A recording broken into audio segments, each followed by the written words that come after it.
मुकेश चौधरी जी। माननीय अधिष्ठाता महोदय, मैं आपका धन्यवाद करता हूं। आपने मुझे धन्यवाद माननीय मुकेश चौधरी जी बोलने का मौका दिया। मैं उत्तर प्रदेश के हरियाणा से मिली हुई विधानसभा नकुड़, उत्तराखंड और हिमाचल हमारा बॉर्डर पड़ता है, वहां से आया हूं। किसान परिवार से बिलोंग करता हूं। मैं भी सुबह से सुन रहा हूं महाकुंभ के ऊपर। आज 54 करोड़ लोग, 56 करोड़ लोग डुबकी लगाकर अपने आप को धन्य महसूस कर रहे हैं। और पहले दिन से इनके नेताजी ये प्रयास कर रहे हैं कि कुंभ को बदनाम कर दो, कोई वहां जाए ना। क्यों कर रहे हैं? क्योंकि आज उत्तर प्रदेश की जो स्थिति है पूरी दुनिया में, पूरे भारत में, यदि आज कोई आदमी पूछता है कि सबसे सुरक्षित स्थान उत्तर प्रदेश है, आज पूरे भारत के अंदर अपने आप को सुरक्षित महसूस करता है आज। इसलिए पूरी दुनिया से, पूरे भारत से लोग कुंभ में आ रहे हैं। आज उत्तर प्रदेश रामराज की तरफ बढ़ता हुआ उत्तर प्रदेश है। उत्तर प्रदेश में कानून का राज है। हिम्मत नहीं है, कितना भी बड़ा माफिया हो उसकी औकात नहीं है हमारी बहन बेटी की तरफ आंख उठाकर देखने की हिम्मत कर ले। ये कानून का राज हमारे महाराज योगी जी ने देने का काम किया है। अभी बात कर रहे थे गन्ने की, किसान की। मैं बताना चाहता हूं 2014 से पहले इनकी सरकार, जो ये भारत में अपनी सरकार कांग्रेस की बनवाने का काम करते थे, विदेशों से चीनी आती थी, आयात होती थी, उस पर टैक्स कितना होता था? 0%।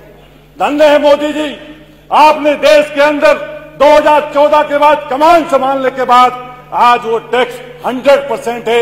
1 किलो चीनी भी कोई विदेश से चीनी नहीं ला सकता। इसलिए आज गन्ना किसान खुशहाल है। मेरा जनपद, इनकी सरकार में 3 चीनी मिल बंद होने का काम हुआ है। मेरी सरकार में, मेरी विधानसभा में 2 चीनी मिल चले हैं और बराबर की विधानसभा में 1 चीनी मिल चलाने का काम योगी जी ने करने का काम किया है। और 100% भुगतान अब का भी चीनी मिलों ने देने का काम किया है। ये किसान की बात करते हैं। इनकी सरकार में किस तरह से किसान रात को भयभीत रहता था, तमंचा लेकर खेत में जाता था, अपने पूरे परिवार को लेकर खेत में जाता था, तब भी बदमाश हत्या कर देते था। आज किसी की हिम्मत नहीं है कि मेरी सरकार में किसान रात के 12 बजे खेत जाता है। किसी की औकात नहीं है कि किसान की तरफ देखने की हिम्मत कर ले। ये दिया है योगी ने उत्तर प्रदेश को। ये बात कर रहे थे स्वास्थ्य की। मैं गांव से आता हूं और मैं ब्लॉक प्रमुख रहा हूं। मैंने अच्छे से देखा है, जब किसी गरीब के परिवार में कोई गंभीर बीमारी होती थी, डॉक्टर के पास जाते थे, डॉक्टर कहता था 1 लाख लगेंगे, 2 लाख लगेंगे, 5 लाख लगेंगे।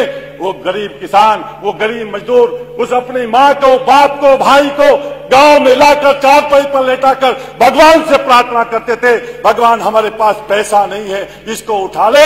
धन्य है मोदी जी, आपने पूरे भारत के हर गरीब को आयुष्मान भारत योजना के अंदर 5 लाख रुपए का कवर देकर, और माननीय मुख्यमंत्री जी ने खजाना खोल दिया है कि कोई भी आए जिसके पास आयुष्मान नहीं है, वो मैं उसको मदद करने का काम करूंगा। ये बात करते हैं गन्ना किसान की, बिजली की। अरे अच्छे से याद है, अतुल भाई, आपकी सरकार होती थी, सफाई में, इटावा में, मैनपुरी में लाइट आती थी। हम लोगों के यहाँ 2-2 घंटे लाइट आती थी। आज मेरे गांव में, मेरी विधानसभा में 18 घंटे लाइट आती है और पूरे प्रदेश में आती है। शहर में 24 घंटे लाइट मिलती है। आज कोई वीआईपी कल्चर नहीं है। ये दिया है मेरी सरकार ने उत्तर प्रदेश के अंदर।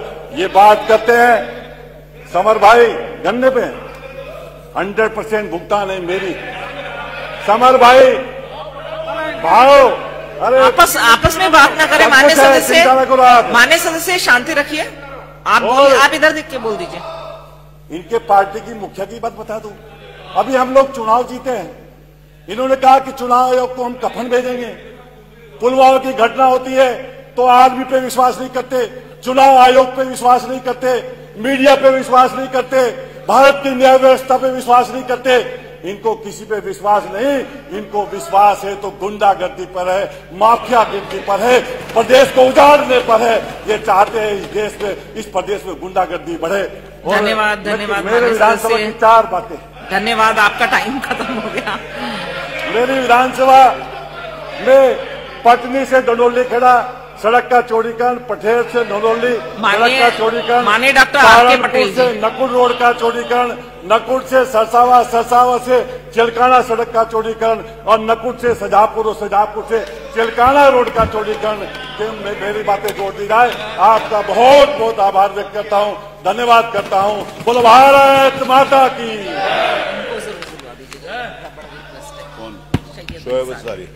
धन्यवाद। जिस आदमी को मंत्री और विधायक बनाने वाले हमारे प्रमुख साहब हैं, घटना घट गई तो इसके जिम्मेदार कौन होंगे?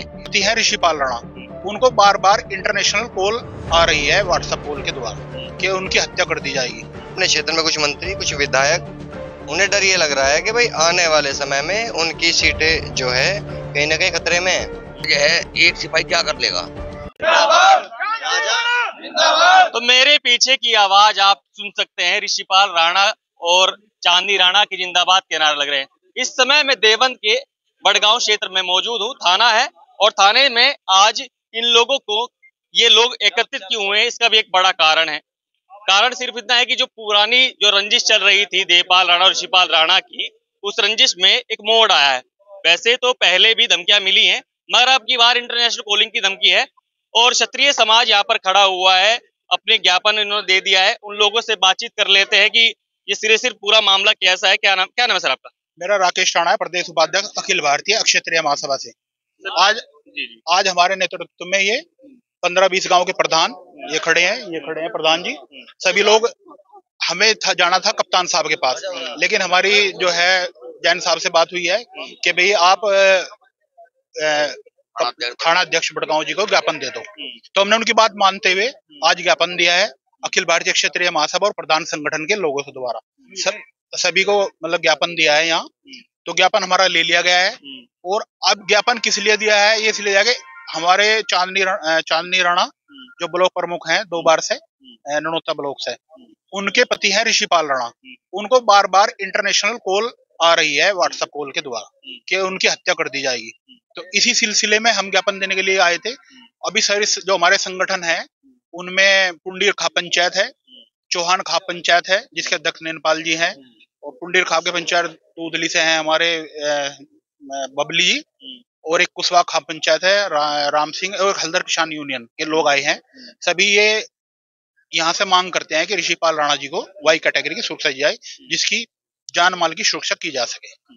अभी कुछ दिन पहले भी बातचीत मेरी राणा जी से हुई थी, प्रमुख साहब से हुई थी, तो इन्होंने भी उस दौरान में भी यही घटना का बताया था कि इंटरनेशनल कॉलिंग आ रही है, सुरक्षा हटाई गई थी। उस दौरान में प्राइवेट सिक्योरिटी गार्ड भी थे, उनको भी जान से मारने की धमकी दी जा रही थी। तो आरोप किस पर लगाते हैं कि इसको मान रहे हैं कि सामने वो व्यक्ति है, कि क्योंकि घटनाएं पहले भी इनके साथ में हो चुकी हैं, ऐसे ही हुई थी मामला। देखिए आरोप तो प्रमुख साहब को पता है, उसे तो हमें पता नहीं कौन इंटरनेशनल कॉल से धमकी दे रहा है। हम तो यहाँ उनकी बात रखने के लिए आए हैं, अपनी बात रखने के लिए आए हैं कि कोई भी हमारे लिए हो भाई, वो तो एक जनप्रतिनिधि है, बीजेपी का जनप्रतिनिधि, बीजेपी की सरकार है यहाँ। उन लोगों से, उन विधायकों को से ये कहने के लिए आए कि आप एक ब्लॉक प्रमुख, कोई छोटा पद तो होता नहीं कि उसको बार बार धमकी लिए। आप बात रखिए, कप्तान साहब से बात रखिए, डीएम साहब से बात रखिए। अगर आप नहीं रखेंगे तो हम रखेंगे भाई, हमें तो आना ही पड़ेगा मजबूरन, नहीं तो देखो हक तो उनका बनता है, क्योंकि एक बीजेपी की सरकार का लीडर, बीजेपी की सरकार के आदमी को इंटरनेशनल कॉल कर रहा है, तो हम तो इससे हाथ हैं। उन लोगों से, कप्तान साहब से और डीएम साहब से ये कहना चाहते हैं कि उन्हें वाई कैटेगरी की सुरक्षा दी जाए। अमित कुमार जी को भी हमने कहा है, जो एलआई रिपोर्ट है उन्होंने रिपोर्ट भेजी भी है, लखनऊ भेजी है। योगी आदित्यनाथ जी से भी मांग करते हैं कि आप हमें ऋषिपाल राणा जी को सुरक्षा दी जाए। क्या ये प्रशासन शासन यही देख रहा है कि यहाँ 5-4 गैंगवार हो, क्या उसका इंतजार कर रहा है? अरे हमारी इंस्पेक्टर साहब से बात हुई है, इंस्पेक्टर साहब कह रहे हैं कि भाई मैं परमानेंट एक आदमी भेज रहा हूँ। क्यों भेज रहे हो भाई, एक से क्या हो जाएगा? अगले को 2-3 भेजिए आप। और हम तो वाई कैटेगरी की मांग करते हैं परमानेंट। अगर यहाँ हमारी बात की कोई सुनवाई नहीं होती तो हम कप्तान साहब का, डीएम साहब के यहाँ पंचायत करेंगे। सारे संगठन जिनका मैंने नाम लिया है वे सब वहीं पहुंचेंगे आने वाले समय में। एक दौर की बात आप बता रहे हैं, क्षत्रिय सामाजिक मैं कहूंगा, क्योंकि मुझे मुख्यतः जो समाज दिखाई दे रहा है, जो लोग दिखाई दे रहे हैं, राजपूत समाज के लोग हैं।